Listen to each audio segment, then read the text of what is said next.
మీరు ఒక banking application create చేస్తున్నారు. ఈ అప్లికేషన్కి నోట్ జేఎస్ వాడదాం అనుకుంటున్నారు. ఇది రైట్ డెసిషనా రాంగ్ డెసిషనా తెలుసుకోవాలంటే అసలు నోట్ జేఎస్లో థ్రెడ్ మేనేజ్మెంట్ ఎలా వర్క్ అవుతుందో మనం తెలుసుకుందాం.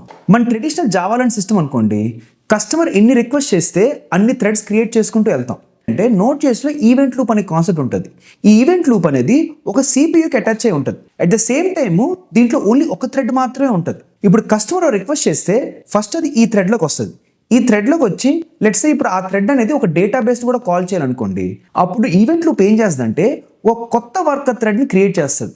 వర్కర్ థ్రెడ్ యొక్క పని ఏంటంటే డేటాబేస్ని కాల్ చేయడం. ఈ టైంలో మన మెయిన్ థ్రెడ్ అనేది ఖాళీగానే ఉంటుంది. సో కస్టమర్ ఇంకా రిక్వెస్ట్ చేశారనుకోండి, ఈ మెయిన్ థ్రెడ్డే ఆ రెస్పాన్సిబిలిటీ తీసుకుంటుంది. సో నోట్ జేఎస్లో మెయిన్ కాన్సెప్ట్ ఏంటంటే ఒకటే థ్రెడ్ కస్టమర్ ఎన్ని నెట్వర్క్ కాల్ చేస్తే అన్నిటినీ హ్యాండిల్ చేస్తుంది.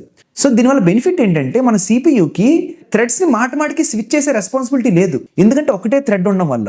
సో దీనివల్ల చాలా హెవీ ఐఓ అప్లికేషన్స్ అంటే ఏంటి, హెవీ నెట్వర్క్ కాల్స్ కానీ, డేటాబేస్ కాల్స్ కానీ, ఫైల్ ఓపెనింగ్స్ కానీ, ఇవన్నిటిని ఇలాంటి ఆర్కిటెక్చర్ చాలా బాగా హ్యాండిల్ చేస్తుంది. ఎప్పుడు ఇలాంటి ఆర్కిటెక్చర్ ఫెయిల్ అవుద్ది అంటే మీరు అబ్జర్వ్ చేస్తే ఇక్కడ ఒకటే థ్రెడ్ ఉంది. ఈ థ్రెడ్లోని ఇప్పుడు ఈ థ్రెడ్ హెవీ సిపియూ ఇంటెన్సివ్ డేటాను ప్రాసెస్ చేయాలనుకోండి, ఈ థ్రెడ్ ఇక్కడే స్టక్ అయిపోయి ఉండిపోతుంది. కొత్త నెట్వర్క్ రిక్వెస్ట్ని ఈ థ్రెడ్ హ్యాండిల్ చేయలేదు. సో ఎప్పుడైనా చాలా హెవీ సిపియూ ఇంటెన్సివ్ అప్లికేషన్స్లోని ఈ సింగిల్ థ్రెడ్ ఆర్కిటెక్చర్ అనేది ఫెయిల్ అయిపోతుంది.